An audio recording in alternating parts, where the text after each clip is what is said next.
Product of vectors, दोन वेक्टरचा multiplication कसं करायचं? प्रोडक्ट मध्ये दोन प्रकार आहेत, एक आहे डॉट प्रोडक्ट, दुसरा आहे क्रॉस प्रोडक्ट. ठीक आहे. पहिला जो प्रोडक्ट आहे त्याला म्हणायचं डॉट प्रोडक्ट किंवा स्केलर प्रोडक्ट पण म्हणतात त्याला. हे बेटा ए बार नावाचा वेक्टर आहे,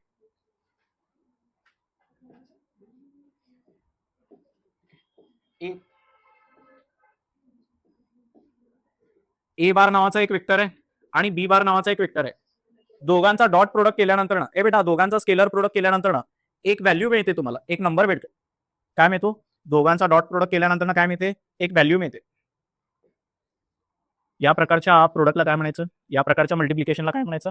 स्केलर प्रोडक्ट म्हणायचं. काय म्हणायचं याला? किंवा याला डॉट प्रोडक्ट म्हणायचं, किंवा काय म्हणायचं? Dot product. दोन वेक्टरचा डॉट प्रोडक्ट. दोन वेक्टरचा क्रॉस प्रोडक्ट केल्यानंतर ना आणखी एक वेक्टरच भेटतो आपल्याला, नवीन वेक्टर मिळतो. याला काय म्हणायचं? Cross product. याला काय म्हणायचं? Cross product. डॉट प्रोडक्टचा फॉर्म्युला काय? डॉट प्रोडक्ट करायचं कसं? ए बार डॉट बी बार, त्याचा फॉर्म्युला काय बघा. ए बेटा दोन वेक्टरचा डॉट प्रोडक्ट कसं करायचा? पहिल्या वेक्टरचा मॅग्निट्यूड इंटू दुसऱ्या वेक्टरचा इंटू केल्यानंतर काय मिळतो? डॉट प्रोडक्ट मिळतो. बरोबर का? मॅग्निट्यूड ऑफ ए बार कसा भेटेल? स्क्वेअर रूट ऑफ, ए बेटा फॉर एक्झाम्पल ए बार असा आहे, ए बार असा आहे 3i cap 4j cap 5k cap असा असेल तर मॅग्निट्यूड ऑफ ए बार कसा भेटेल? स्क्वेअर रूट ऑफ 3 चा स्क्वेअर 4 चा स्क्वेअर 5 चा स्क्वेअर. बरोबर का? ही एक व्हॅल्यू भेटेल, इथे ठेवायची. तसंच वेक्टर बी बारचा मॅग्निट्यूड इथे ठेवायचा cos theta. Cos theta problem मध्ये दिलेला असणार, दोन वेक्टर मध्ये हा अँगल आहे. आणि तुम्हाला जर अँगल विचारलं, दोन वेक्टर दिले असतील आणि अँगल विचारलं, कॉस थिटा विचारलं, तर हा फॉर्म्युला कसा असणार आहे? कॉस थिटासाठी फॉर्म्युला कसा असेल? A bar dot B bar upon magnitude of A bar. ठीक आहे, कॉस थिटाचा हा फॉर्म्युला.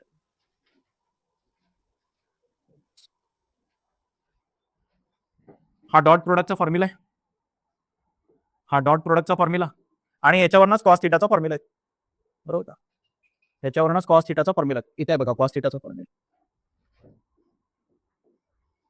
कॉस थिटाचा हा फॉर्म्युला येते लक्षात. दोन वेक्टर दिला असेल आणि त्यांच्यातला अँगल दिला असेल तर तुम्ही डॉट प्रोडक्ट पण करू शकता, आणि दोन वेक्टर दिले असतील त्यांच्यातला अँगल पण फाइंड आउट करू शकता.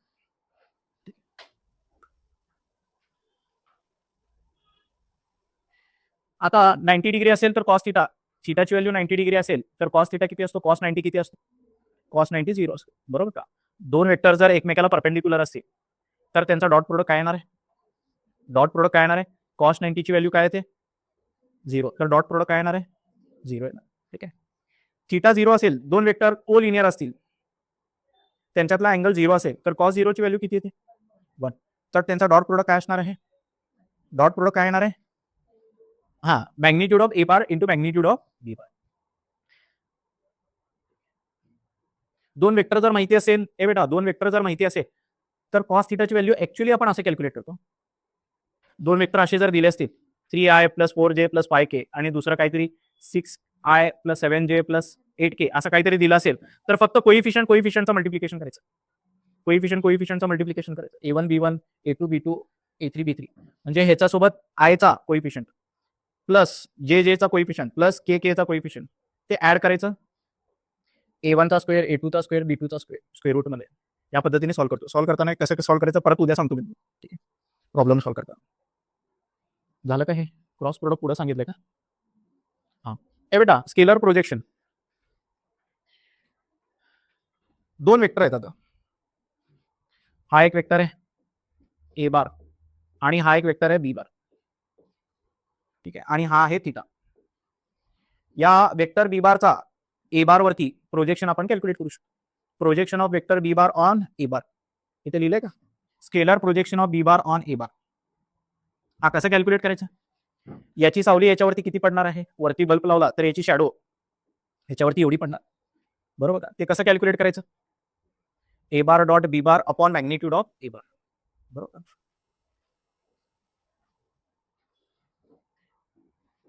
ए bar dot B bar upon magnitude of A bar. याचा प्रोजेक्शन ह्याच्यावरती काढायचं असेल तर उलटा करावं लागेल फक्त, बरोबर का? कुठे इथं दिलं नाही बघा. ठीक आहे, फक्त ते खाली काय येणार, मॅग्निट्यूड ऑफ बी बार येणार, बरोबर का? एक दोन वेक्टर आहेत, एकाचा प्रोजेक्शन दुसऱ्यावरती काढायचं असेल तर दोघांचा डॉट प्रोडक्ट वरती लिहायचा, डिवायडेड बाय खाली काय लिहायचं, ज्याच्यावरती प्रोजेक्शन पडायला लागलं, ज्याच्यावरती सावली पडणार आहे ते डिनॉमिनेटरला असणार आहे, त्याचा मॅग्निट्यूड डिनॉमिनेटरला असतो.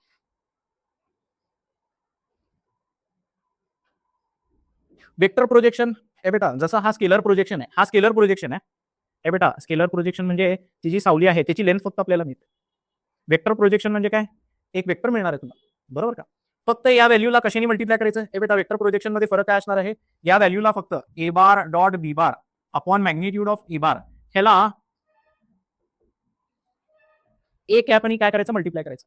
हा डायरेक्शन आहे. ए कॅप म्हणजेच काय असतो, ए कॅप म्हणजेच काय असतो, A bar dot B bar magnitude of A bar. A cap म्हणजेच काय असतो, A bar upon magnitude of A bar. या दोघांचं मल्टिप्लिकेशन केल्यावर स्क्वेअर होतं, बरोबर का? आणि वरती हे या दोघांचा डॉट प्रोडक्ट मल्टिप्लाइड बाय ए बार. तर स्केलर प्रोजेक्शन जे आहे त्याला फक्त डायरेक्शन दिलं, या व्हॅल्यूला या मॅग्निट्यूडला फक्त डायरेक्शन द्यायचं. डायरेक्शन कशी द्यायची, ए कॅपने मल्टिप्लाय करायचं. या डायरेक्शन मधला युनिट वेक्टर म्हणजे डायरेक्शननी मल्टिप्लाय केली, बरोबर का? स्केलर व्हॅल्यूला डायरेक्शननी मल्टिप्लाय केल्यावर काय मिळतो, वेक्टर प्रोजेक्शन. त्याच्यानंतर ना डायरेक्शन अँगल्स इथे सांगतो हे बेटा, ही एक्स ऍक्सिस आहे, ही वाय ऍक्सिस आहे, ही झेड ऍक्सिस आहे, आणि पंख्याच्या खाली एक पॉईंट आहे, ओरिजिन पासून त्या पॉईंटला जॉईन केलेलं आहे, बरोबर. ते मी स्टार्ट केलं, ठीक आहे. ओरिजिन पासून त्या पॉईंटला कनेक्ट केलेला आहे, ठीक आहे. ही जी वेक्टर असणार आहे, ही जी वेक्टर असणार आहे ओरिजिन पासून त्या पॉईंट पी पर्यंत जी वेक्टर आहे त्याचा एक्स ऍक्सिस बरोबर एक अँगल असणार आहे, एक्स ऍक्सिस आणि त्या वेक्टरचा. बघा ही जी वेक्टर आहे हे पंख्याखालचा पॉईंट आहे, हा ओरिजिन आहे, हा पंख्याखालचा पॉईंट आहे. त्या एक्स ऍक्सिस बरोबर, सॉरी त्याला एक्स ऍक्सिस म्हणलाय, त्या एक्स ऍक्सिस बरोबर या वेक्टरचा त्या एक्स ऍक्सिस बरोबरचा एक अँगल असणार आहे, त्याला काय म्हणलंय त्यांनी, अल्फा. त्याला काय म्हणलंय, त्याला काय म्हणलंय, अल्फा. वाय ऍक्सिस बरोबरच्या अँगलला काय म्हणलंय, बीटा. झेड ऍक्सिस बरोबरच्या अँगलला काय म्हणलंय, गॅमा म्हणलं. तर हे जे अल्फा बीटा गॅमा आहेत हे angles made by vector with x axis, Y axis and Z axis, coordinate axis, बरोबर. ह्याला कॉसने जर मल्टिप्लाय केलं, हे जे काय अँगल्स मिळणार आहेत 30 डिग्री 40 डिग्री 50 डिग्री जे काय अँगल्स मिळतील त्याला कॉसने जर मल्टिप्लाय केलं तर त्याला म्हणायचं डायरेक्शन कोसाइन्स. काय म्हणायचं त्याला, त्याला म्हणायचं डायरेक्शन कोसाइन्स. त्याला काय म्हणायचं, direction cosines. Alpha beta gamma जे आहेत ते काय आहेत, डायरेक्शन अँगल्स. त्याला कॉसने जर मल्टिप्लाय केलं तर काय मिळतंय, डायरेक्शन कोसाइन. अल्फा बीटा आणि गॅमा हे काय आहेत, त्या पोझिशन वेक्टरचा एक्स ऍक्सिस, वाय ऍक्सिस आणि झेड ऍक्सिस बरोबरचा अँगल आहे. याला कॉसनी जर मल्टिप्लाय केलं, cos alpha, cos beta, cos gamma, काय म्हणायचं याला, डायरेक्शन कोसाइन्स. याचाच साधा नाव काय आहे, एल. ह्याचं टोपण नाव काय आहे, एम. ह्याचं नाव काय आहे, N. L M N. Short मध्ये ह्याचं नाव काय, एल. ह्याचं नाव एम. ह्याचं नाव एन. तर हे काय आहेत, डायरेक्शन कोसाइन्स आहेत. काय आहेत हे, डायरेक्शन कोसाइन्स. ठीक आहे, हे डायरेक्शन कोसाइन्स आहे. याचा यूज पुढे असणार आहे, म्हणजे तुम्हाला डायरेक्शन माहिती असेल वेक्टरची तर त्याच्यावरनं त्याचा मॅग्निट्यूड वगैरे कॅल्क्युलेट करू शकतो. वेक्टर माहिती असेल तर त्याचं डायरेक्शन फाइंड आउट करू शकतो. हे आहे डायरेक्शन कोसाइन्स. हे बेटा याचा जो स्केलर मल्टिपल आहे, या डायरेक्शन कोसाइन्सचा जो स्केलर मल्टिपल असतो, या एल ला कशाने तरी मल्टिप्लाय करतो. एल ला 1/a नी मल्टिप्लाय करतो, या एम ला 1/b नी मल्टिप्लाय करतो, या एन ला 1/c नी मल्टिप्लाय करतो. यांचा जो स्केलर मल्टिपल असतो, डायरेक्शन कोसाइनचा जो स्केलर मल्टिपल आहे त्याला म्हणायचं डायरेक्शन रेशोज. त्याला काय म्हणायचं, डायरेक्शन रेशोज. आणि हे तिन्ही डायरेक्शन रेशोज इक्वल असतात. Scalar multiple of direction cosines are nothing but direction cosines and all the ratios are equal to some constant value lambda, some constant value lambda. हे बेटा हे काय आहेत, डायरेक्शन अँगल्स. हे काय, डायरेक्शन कोसाइन्स. डायरेक्शन कोसाइनचा scalar multiple 1/a. A नी multiply केलं तरी चालेल, पण 1/a नी काढतो कन्व्हिनियन्स आहे, बरोबर का. Scalar multiple of direction cosine, scalar multiple of direction cosine, scalar multiple of direction cosine हे कॉन्स्टंट असणार आहे. याच रेशोला काय म्हणायचं, डायरेक्शन रेशोज म्हणायचं, बरोबर का? आणि ते लॅम्बडा इतका असणार आहे.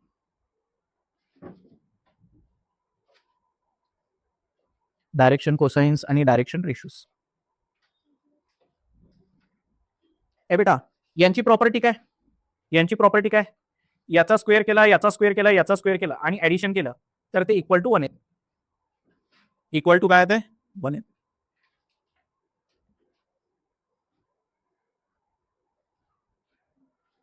याला कसं लिहू शकतो? हे बघा, L is equal to A lambda लिहू शकतो किंवा A is equal to lambda L पण लिहू शकतो. ह्याला उलट करू, ह्याला उलट करून ए लॅम्बडा पण लिहू शकतो. तसं लिहिलेलं आहे बघा. ठीक आहे. आणि ही प्रॉपर्टी आहे, डायरेक्शन कोसाइनची ही प्रॉपर्टी आहे. एल ची व्हॅल्यू काय टाकायची? हे बेटा, याच्यावर एल ची व्हॅल्यू काय टाकू शकतो? ए लॅम्बडा, बरोबर का? एम ची व्हॅल्यू काय टाकू शकतो? बी लॅम्बडा. एन ची व्हॅल्यू सी लॅम्बडा. इथं टाकल्यानंतर ना हा फॉर्म्युला मिळतो. या लॅम्बडाची व्हॅल्यू काय मिळते? लॅम्बडाची व्हॅल्यू एवढी मिळते. या लॅम्बडाची व्हॅल्यू एवढी मिळते,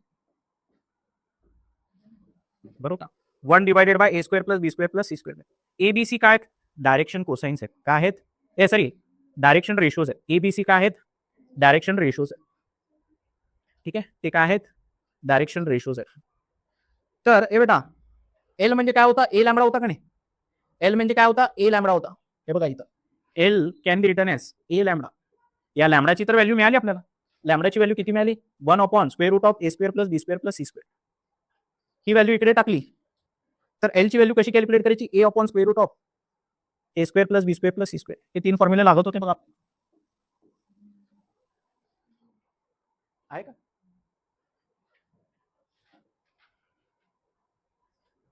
याच्यावरती प्रॉब्लेम आहे. तुम्हाला थेरीमध्ये ते लक्षात नाही आलं तरी प्रॉब्लेम खूप सोपे आहे. प्रॉब्लेमची प्रोसिजर फक्त लक्षात ठेवा मग. ठीक आहे, काही डिफिकल्ट नाही आहे. फक्त थेरी सांगतो मी. हा, ए बेटा, स्केलर प्रोडक्ट झालं. आता कुठला प्रोडक्ट? आता वेक्टर प्रोडक्ट. ए बार आणि बी बार चा क्रॉस प्रोडक्ट, त्यालाच काय म्हणायचं? Vector product. ह्यालाच काय म्हणायचं? Vector product. या दोघांचं मल्टिप्लिकेशन केल्यावर आणखी एक वेक्टरच भेटणार आहे. काय भेटणार आहे? डॉट प्रोडक्ट मध्ये दोन वेक्टरचा डॉट प्रोडक्ट केल्यानंतर एक व्हॅल्यू भेटत होती, स्केलर व्हॅल्यू मिळते. इथे एक वेक्टरच भेटणार आहे. फॉर्म्युल्यामध्ये फरक आहे. डॉट प्रोडक्टचा फॉर्म्युला काय होता? A bar dot B bar. कसं कॅल्क्युलेट करत होतो? Magnitude of A bar dot magnitude of A bar into magnitude of B bar into cos theta करू. इथे फक्त साइन थिटा करायचंय. काय करायचंय? साइन थिटा करायचंय. हे बघा, A bar magnitude of A bar into magnitude of B bar into sine theta, बरोबर का? आणि हा एन कॅप, एन कॅप म्हणजे काय? डायरेक्शन आहे. हा एन कॅप, हा डायरेक्शन कुठून आणायचा? प्रॅक्टिकली बघायला गेलं तर त्याच्यासाठी राईट हँड थंब रूल आहे. दोन वेक्टरचा क्रॉस प्रोडक्ट केला तुम्ही, ए बेटा, हा एक वेक्टर आहे आणि हा एक वेक्टर आहे. यांचा क्रॉस प्रोडक्ट केला तर परपेंडिक्युलर डायरेक्शन मध्ये एक वेक्टर मिळतो तुम्हाला. हा ए बार आहे, हा बी बार आहे. या दोन्ही वेक्टरचा क्रॉस केल्यानंतर ना या दोघांना म्युच्युअली परपेंडिक्युलर डायरेक्शन मध्ये एक वेक्टर मिळतो, जो की या दोन्ही वेक्टरला परपेंडिक्युलर असणार. ए बार असा आहे, बी बार तसा आहे. तर दोघांचा क्रॉस प्रोडक्टला रिप्रेझेंट करणारा जो वेक्टर आहे तो परपेंडिक्युलर डायरेक्शन मध्ये, दोघांना म्युच्युअली परपेंडिक्युलर डायरेक्शन मध्ये मिळतो, बरोबर का? या डायरेक्शन मधला युनिट वेक्टर, या डायरेक्शन मधला युनिट वेक्टर, त्याला काय म्हणायचं? एन कॅप म्हणायचं. येते का लक्षात? हा क्रॉस प्रोडक्ट आहे. ए बार नावाचा एक वेक्टर आहे, या प्लेनवरती ए बार नावाचा एक वेक्टर आहे, बी बार नावाचा एक वेक्टर आहे. दोघांचा क्रॉस प्रोडक्ट कसं करायचं? असं करायचं. ही व्हॅल्यू मिळते, बरोबर का? इंटू एन कॅप केल्यानंतर आपल्याला डायरेक्शन टू मिळेल.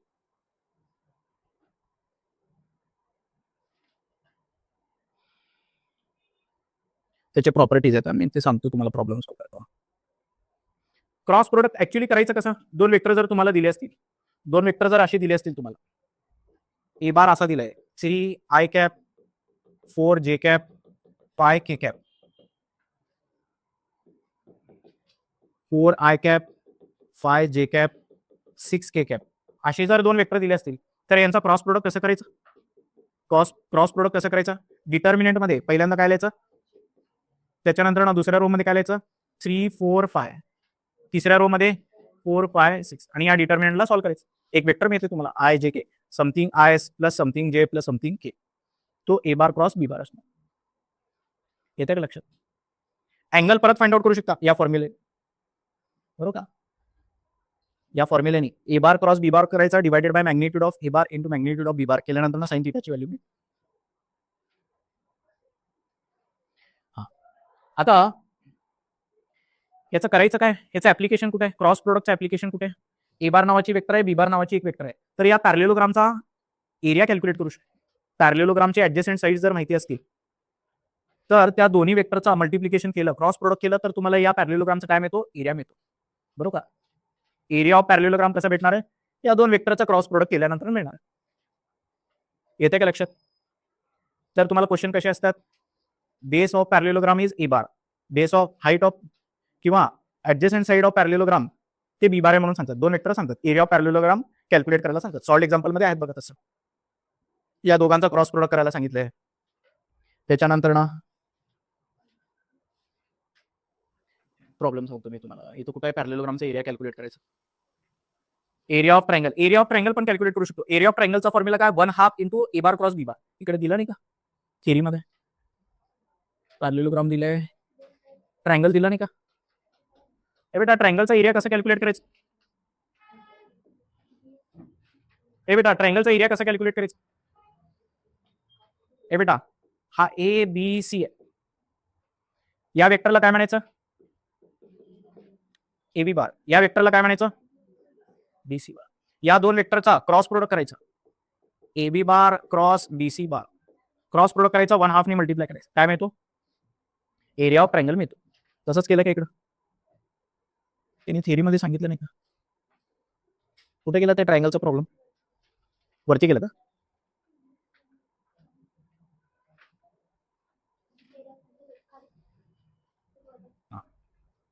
हे वर्टायसेस आहेत, ए बी सी चे वर्टायसेस आहेत. ए बी वेक्टर मिळतो, ए सी वेक्टर मिळतो.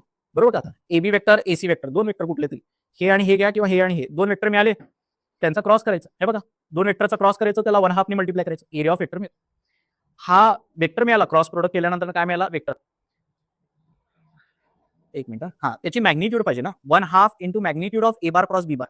ए बार क्रॉस बी बार मिळाला का नाही, त्याची मॅग्निट्यूड कॅल्क्युलेट करायची.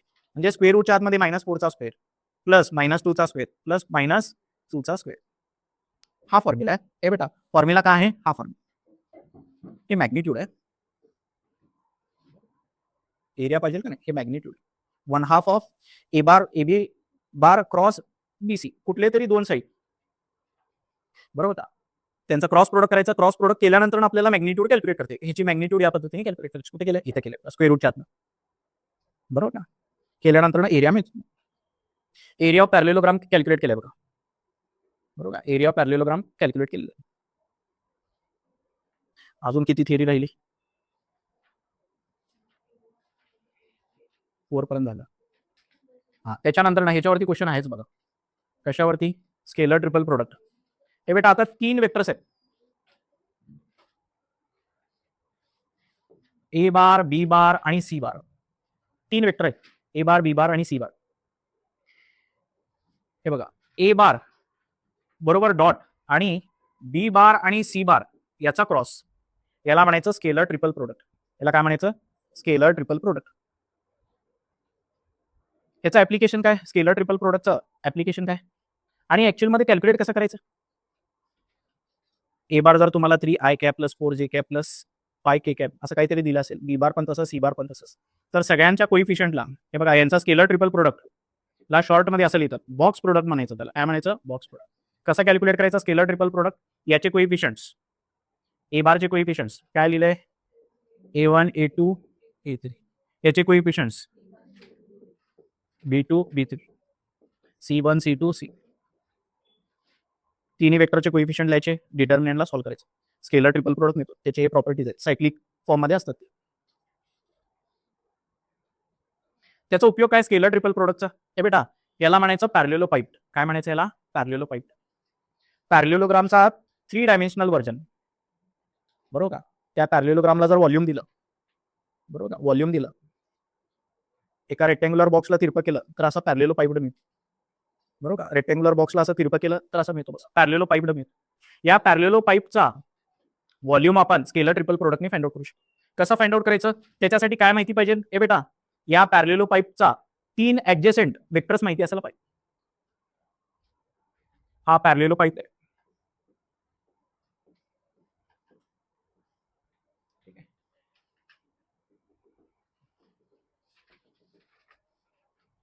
त्याचे 3 ऍडजस्टंट वेक्टर्स माहिती असायला पाहिजे. हे बेटा, ही एक वेक्टर माहिती पाहिजे, ही एक वेक्टर माहिती पाहिजे आणि ही एक वेक्टर माहिती असेल. या वेक्टरला ए बार म्हणलं, या वेक्टरला बी बार म्हणलं, या वेक्टरला सी बार म्हणलं. हे 3 वेक्टर जर माहिती असतील तर या तिघांचा जो स्केलर ट्रिपल प्रोडक्ट असतो तो तुम्हाला काय देणार आहे? या पॅरेललो पाईपचा व्हॉल्यूम देणार आहे.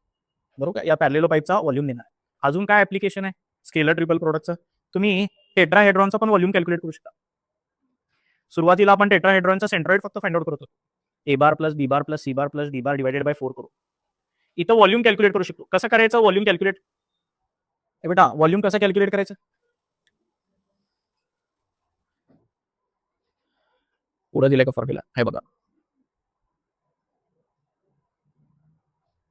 स्केलर ट्रिपल प्रोडक्टला 1/6 ने मल्टिप्लाय करायचं. इथे फॉर्म्युला आहे, हा फॉर्म्युला आहे. स्केलर ट्रिपल प्रोडक्टला कशाने मल्टिप्लाय करायचं? 1/6 ने. कुणाच्या स्केलर ट्रिपल प्रोडक्टला? हे बघा, टेट्राहेड्रॉन 3 डायमेन्शन मध्ये असं असणार आहे. हे 3 डायमेन्शनल आहे.